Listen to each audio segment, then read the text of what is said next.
こんにちは。今回の動画では物を増やさない10の習慣をご紹介します。このチャンネルでは元雑貨好きマキシマリストで家族との関係をこじらせていた私がたくさんの物、こと、執着を手放してミニマムな心地よい暮らしを目指して整えていくチャンネルです。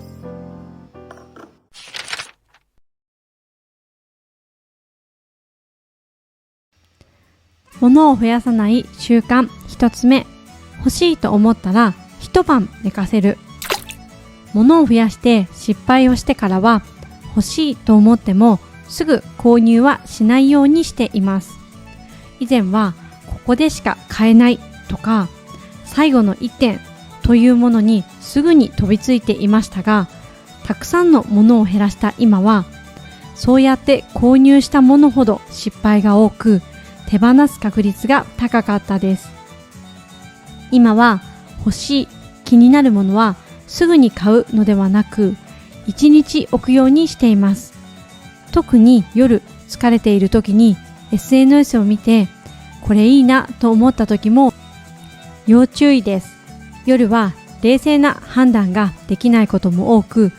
次の日の朝にやっぱりいらないと判断することも多いです。衝動買いを防ぐには買う前に時間を置くのが効果的だと思います。本当に必要か、自分の生活に合うかを考えてみるのがおすすめです。物を増やさない習慣2つ目、今あるもので代用できるかを考える。なくなったタイミングや壊れたタイミング、これ便利かもと思ったタイミングで今あるもので代用できるものはないかを考えます。例えば我が家の場合はオーブントースターが壊れたタイミングでなくても大丈夫かの実験をしました。パンを食べる機会も少なかったのですぐに買い替えることはせず、必要であれば魚焼きグリルを使うようにしてみました。そうしたら全く問題なかった上、オーブントースターの掃除もなくなったので代用してみてよかったです。過去の私もそうでしたが、何か困ったことがあるとつい何かを買い足して解決しようとしがちです。けれど物で解決することは根本的な部分を解決するのではなくて表面的な部分を解決するだけでした。プラスするのではなくてマイナスしてみることで根本的な解決に至ることも多かったので、まずは代用できるかを考えてみることがおすすめです。意外と持っているもので十分なことが多いです。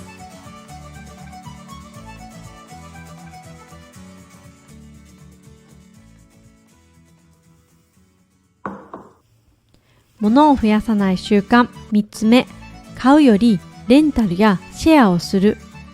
以前は借りるという考え方が一切なく、子供が小さい頃もベビーカーやベビーベッド、ベビーバス、至るものをすべて購入をしていました。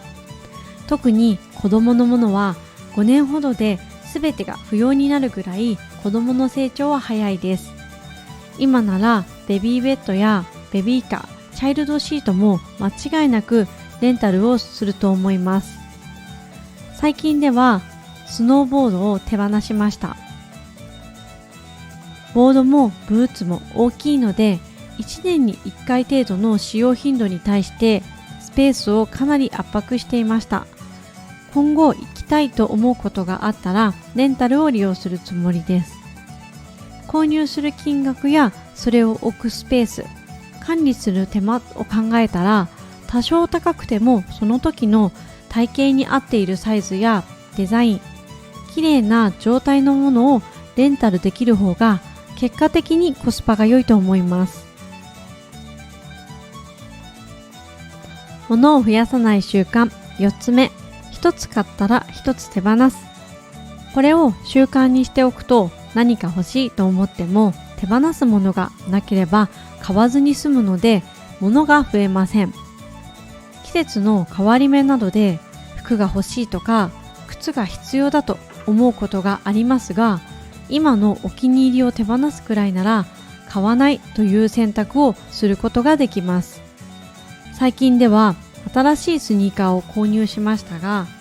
もともと履いていたスニーカーを手放しました。新しいものを買っても、なんとなくもともと使っていたものをまだ使えるし、もったいないかもと思って取っておいてしまうと、使っていないけどあるという状態になりがちです。この一つ買ったら一つ手放すというルールを取り入れると、より自分の好きなものだけに囲まれた暮らしに近づくことができます。物を増やさない習慣5つ目、ストックは一定量を決めてキープする。ストックは使うからと安い時に多めに買ってしまうことがありました。けれど長期間置いておくと状況が変化して使い切れなかったり、好みが変わって食べたくない、使いたくないということも多かったです。セールや安いからと増やすのではなく、ストックも一定量を決めて必ず使い切れる量を持つと無駄に使わないものが増えません。ストックを多く持ちすぎなければ、収納や収納ボックスを増やしたりすることもなくなり、スペースにも余白ができます。私はポイントがつくから、送料が無料になるからとストックを増やした経験がありますが、意外と他のサイトで見たら、ポイントを差し引いた金額で売られているということもありました。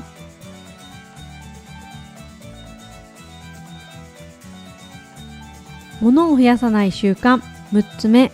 買う前にメモに書く。食材のまとめ買いをするときもですが、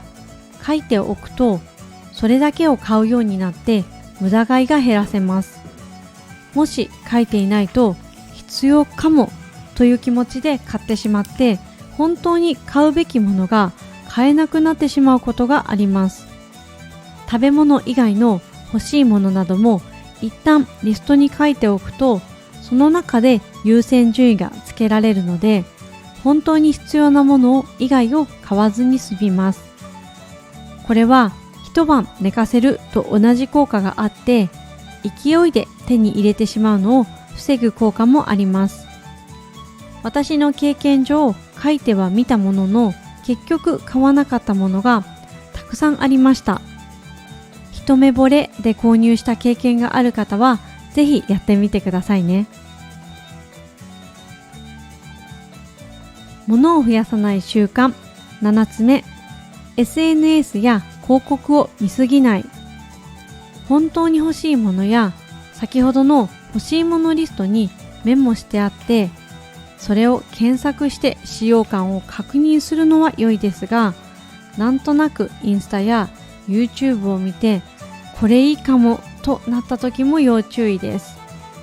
自分がちょっと検索したものやそれに関係するものを AI がおすすめしてくるので、自分の求めている動画だったり広告が流れてくるとつい欲しくなってしまうことがあります。ちょっとだけと思って見ているつもりが結局購入してしまったり、そこから検索をしてあっという間に時間が溶けてしまうこともあります。惑わされていると物が増えてお金もなくなってしまいがちです。インスタの宣伝を表示しない設定にしたり、ショップから届くメールや公式 LINE なども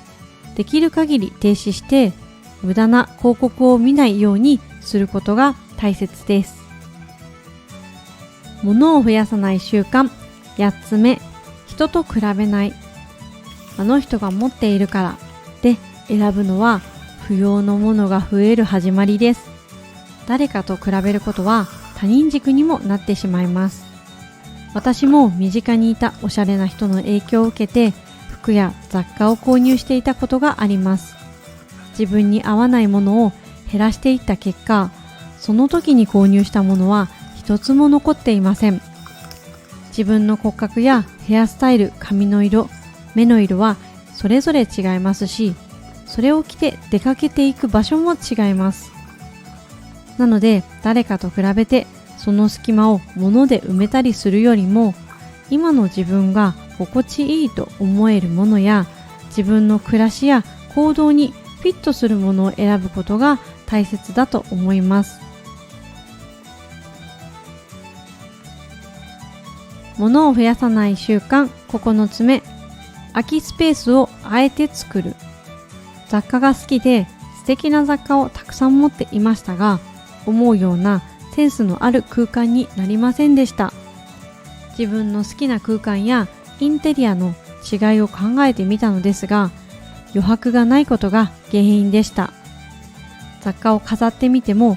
家族と住んでいれば帰ってきて荷物を置いたり、手紙が置かれたり、使ったものがちょい置きされることは当たり前によくあります。雑貨を飾ってインテリアを楽しむつもりが、逆に散らかっているようにしか見えないなんていうこともよくあります。窓際や棚の上など平面に物を置かず、空きスペースや余白を作ると決めておけば、無駄な雑貨を増やさず、余白を作りつつもインテリアを楽しめるようになります。物を増やさない習慣10個目、手放す日を定期的に作る。週に1回、月に1回など見直す習慣を作ると、物が増えにくくなります。物を増やさないようにしている我が家でも、気づいたら増えていくものがあります。チケット、レシート、紙袋、配布物、付属品、本、試供品などは自分で欲しいと思っていなくても意識しないと家に入ってきてしまうことがあります。手放すという動画を定期的に上げていますが、それでも毎回あれだけの不要品が出てくることがあります。例えば月末と決めて、その日はゴミ袋を持って家中をパトロールすると決めておくだけでも物が増えにくくなります。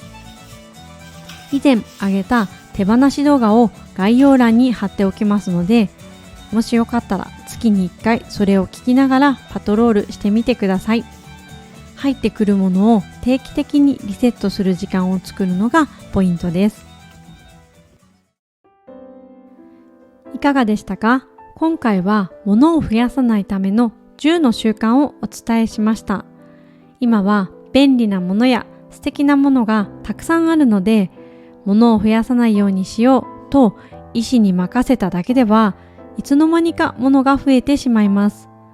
決め事を作って習慣にしてしまえば、不要なものを増やさず必要なものだけに囲まれて暮らすことができます。今回も最後までご視聴いただきありがとうございました。また次の動画でお会いしましょう。